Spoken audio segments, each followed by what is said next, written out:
Ancha munasqa wayqipaniykuna. Kunankuti rimarisun sonqonchis ukumanta pacha. Mi primera palabra va desde Juliaca, Puno, Perú, hasta Alemania, hasta el norte de Alemania, donde estaban viviendo últimamente Regina Riedel y su esposo Franz. Ellos siempre amaron al Perú. Y después de estar tanto tiempo, Franz estuvo en el Perú 50 años, amó al Perú. Y junto con Regina, 43 años en el sur andino amazónico. El año pasado los despedimos gozosamente y nos hemos enterado que el lunes pasado ha fallecido, ha partido a la eternidad. Tantas cosas se podrían decir de él. La palabra que más lo califica es un hombre, un hermano comprometido. Comprometido con la causa de los más pobres y comprometido con la causa de Cristo. Siempre servicial para cualquier encargo que se le tuviera que hacer. Y una vez en el tiempo del terrorismo, tocaron la puerta de su casa, él abrió y la persona que estaba ahí detrás de la puerta era alguien con su pistola para matarlo. Y él, por sus conocimientos, vio que para salvarse tenía que huir hacia adentro de la casa, pero correr en zigzag, cosa que no saben muchas personas de los que han estado en las huelgas, en las manifestaciones y han muerto. Y de esa manera él, aunque fue herido, se salvó. Nuestro homenaje, nuestro recuerdo eterno, y a Regina, nuestro cariño inmenso, estamos contigo. También quiero dar mis sentidas condolencias a la familia de un joven cusqueño, campesino y estudiante, Rosalino Flores Valverde, de apenas 22 años, que en una manifestación en el Cusco fue avaliado por un policía a pocos metros. Le disparó alrededor de 40 perdigones. Como fue a corta distancia, hicieron un gran daño en su cuerpo y al final, el 21 de mayo, esas múltiples heridas han causado su muerte, que se junta a los otros 66 asesinados en el gobierno de la señora Boluarte, asesinados por la policía y por militares. Podemos decir, o sea, nos acordamos de que aquí, en Juliaca, el 9 de enero, cuando fueron matadas 18 personas, el primero que murió fue el campesino Omar Gabriel López, a quien también a poca distancia le dispararon perdigones, una cantidad parecida de las que recibió Rosalino, y murió. Esa es la realidad que estamos viviendo. Y precisamente este 24 de marzo del 2023 recordamos a un gran hombre que no es del Perú, que es de la República del Salvador, como alguien la llamaba, el pulgarcito de América Central, el país más chiquito, donde vivió el gran obispo Óscar Romero, que siempre nos acompaña. De él podríamos hablar indefinidamente. Pero quiero hacer como un esbozo de su admirable vida. El obispo Óscar Romero era un hombre bueno, piadoso, cariñoso con la gente, que estaba viviendo en un país donde había gobiernos cívico-militares de mucha violencia, que realizaban masacres continuamente.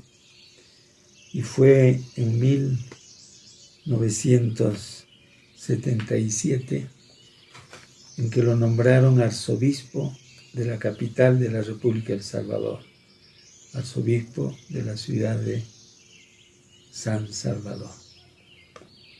¿Quiénes lo recomendaron para que fuera arzobispo? Gente adinerada, el gobierno, empresarios, que veían en él un obispo que iba a apoyarlos, diríamos, a estas gentes llenas de dinero y de poder. Sí, él tenía amigos entre ese grupo. Pero lo que no sabían es que Óscar Romero era un hombre sincero. Y aunque él era conservador en sus ideas, y aunque no había comprendido todavía la dimensión social y la dimensión política del Evangelio, aunque no había comprendido esas cosas, era sincero. Y eso se manifestó cuando en marzo de 1977 un comando asesinó al sacerdote Rutilio Grande, que también siempre nos acompaña,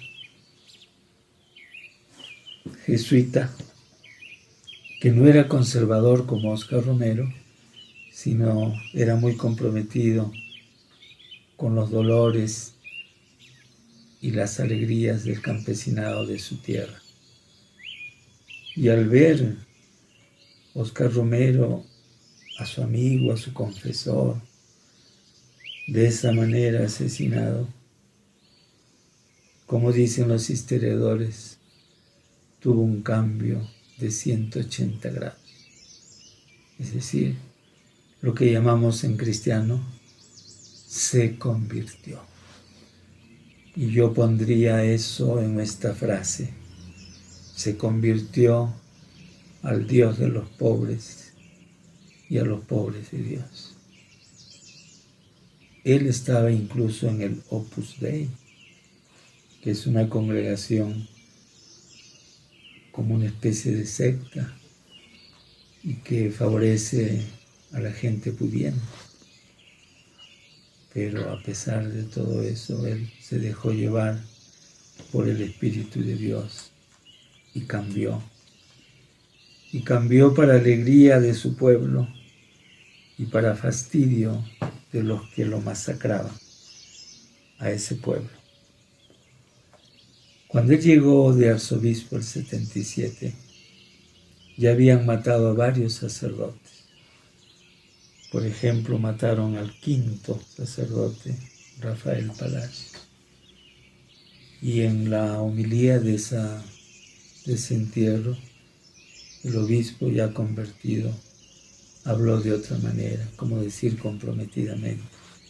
Y a medida que pasaba el tiempo, su voz casi era la única permitida por el gobierno en esas misas que celebraba a las 8 de la mañana todos los domingos en la catedral.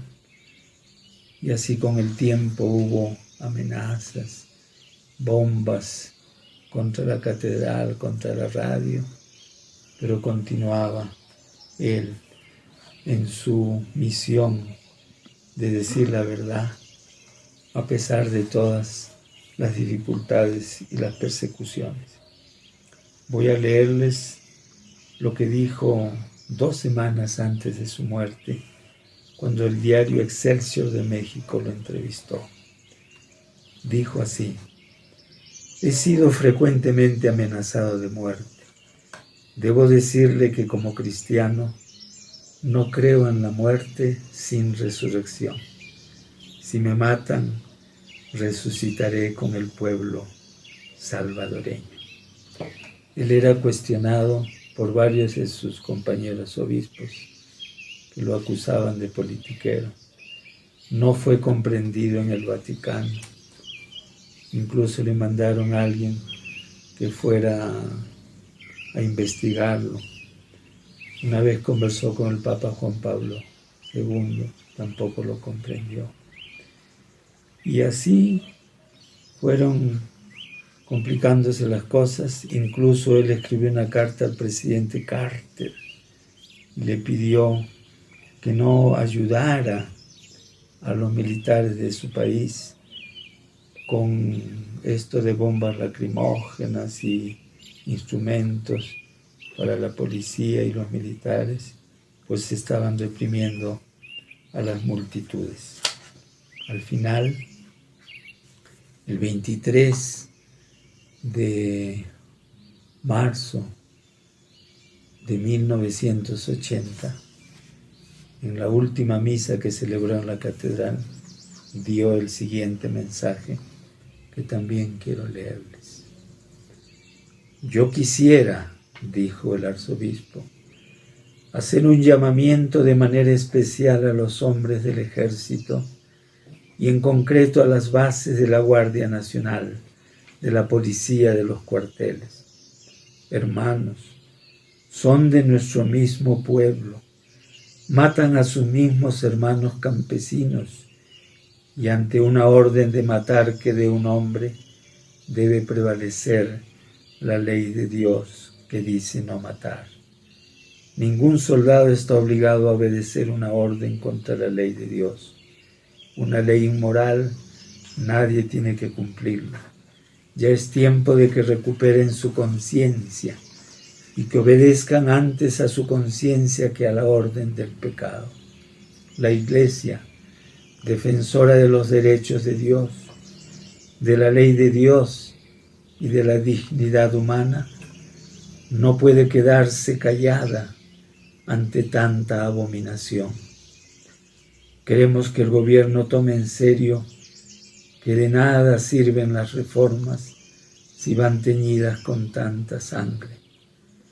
En nombre de Dios, pues, y en nombre de este sufrido pueblo, cuyos lamentos suben hasta el cielo cada día más tumultuosos, les suplico, les ruego, les ordeno en nombre de Dios, cese la represión.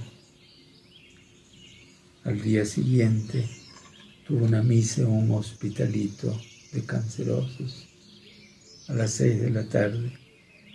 Había leído en la misa el Salmo 23, el Señor es mi pastor, nada me falta. Y en el Evangelio había leído de Juan capítulo 12, si el grano de trigo no muere, queda solo, pero si muere, da mucho fruto. Y al final de esa homilía, una bala, dum dum, de esas que destrozan por dentro, dirigida a su corazón, lo mató. Ahora, Óscar Romero es San Óscar Romero, el obispo, profeta y mártir, que nos anima a comprometernos también en las causas justas, como todo lo que está pasando hoy en el Perú. No nos desanimemos. Cristo resucitado está con nosotros y nuestro pueblo, tantas veces vapuleado y asesinado, tiene que seguir resucitando. Y con esto, amigas y amigos, y con el cariño de siempre les digo, Jamo Semana Cama y Kisinkama.